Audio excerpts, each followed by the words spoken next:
ಅಸ್ಸಲಾಮು ಅಲೈಕುಂ ವರಹಮತುಲ್ಲಾಹಿ ವಬರಕಾತುಹು. ಖಿಲ್ರ್ ನಬಿ ಅಲೈಹಿಸ್ಸಲಾಂ. ಖಿಲ್ರ್ ನಬಿ ಅಲೈಹಿಸ್ಸಲಾತು ವಸ್ಸಲಾಂರವರು ಇಂದಿಗೂ ಜೀವಂತವಿರುವ ಒಬ್ಬ ಪ್ರವಾದಿಯಾಗಿದ್ದಾರೆ ಅಥವಾ ಸಂತ ಪುರುಷರಾಗಿದ್ದಾರೆ ಎಂಬ ಅಭಿಪ್ರಾಯವೂ ಇದೆ.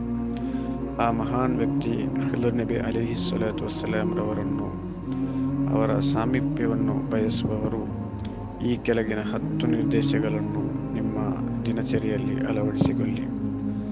1. 7 ಸಲ ಫಾತಿಹಾ ಸೂರತ್ ಪಾರಾಯಣ. ಅದೇ ರೀತಿ 7 ಸಲ ಆಯತುಲ್ ಕುರ್ಸಿ. ಅದೇ ರೀತಿ 7 ಸಲ ಸೂರತುಲ್ ಕಾಫಿರೂನ್ ಮತ್ತು 7 ಸಲ ಸೂರಾ ಇಖ್ಲಾಸ್, 7 ಸಲ ಸೂರಾ ಅಲ್ ಫಲಕ್, 7 ಸಲ ಸೂರಾ ಅನ್ನಾಸ್.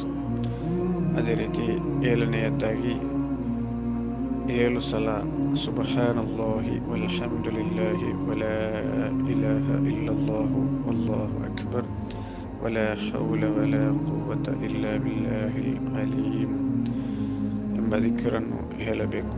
ಅದೇ ರೀತಿ 8ನೇಯದ್ದು ಅಲ್ಲಾಹುಮ್ಮ ಸಲ್ಲಿ ಅಲಾ ಸಯ್ಯಿದಿನಾ ಮುಹಮ್ಮದಿನ್ ನಬಿಯಿಲ್ ಉಮ್ಮಿ ವಅಲಾ ಆಲಿಹಿ ವಸ್ವಹ್ಬಿಹಿ ವಸಲ್ಲಿಂ ಎಂಬ ಸ್ವಲಾತನ್ನು 7 ಸಲ ಹೇಳಬೇಕು.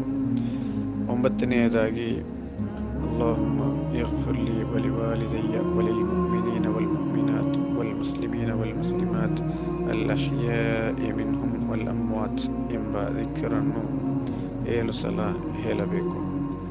ಕೊನೆಯದಾಗಿ 10ನೇಯ ನಿರ್ದೇಶ ಏನು ಅಂತ ಹೇಳಿದರೆ, ಅಲ್ಲಾಹುಮ್ಮ ಇಫ್ಅಲ್ ಬಿ ವ ಬಿಹಿಮ್ ಆಜಿಲನ್ ವ ಆಜಿಲನ್ ಫಿದ್ದೀನ್ ವದ್ದುನ್ಯಾ ವಲ್ ಆಖಿರ ಮಾ ಅಂತ ಲಹು ಅಹ್ಲುನ್ ವಲಾ ತಫ್ಅಲು ಬಿನಾ ಯಾ ಮೌಲಾನಾ ಮಾ ನಹ್ನು ಲಹು ಅಹ್ಲುನ್ ಇನ್ನಕ ಗಫೂರುನ್ ಹಲೀಮುನ್ ಜವಾದುನ್ ಕರೀಮುನ್ ರഊಫುರ್ ರಹೀಮ್ ಎಂಬ ಜಿಕ್ರನ್ನು ಕೂಡ, ಎಂಬ ದುಆ ಅನ್ನು ಕೂಡ 7 ಸಲ ಹೇಳಬೇಕು.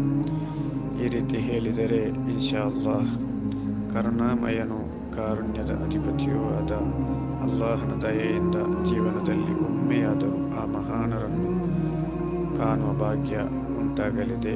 ಇನ್ಶಾ ಅಲ್ಲಾಹ್. ಅಲ್ಲಾಹು ತೌಫೀಕ್ ನೀಡಲಿ. ಆಮೀನ್ ಯಾ ರಬ್ಬಲ್ ಆಲಮೀನ್.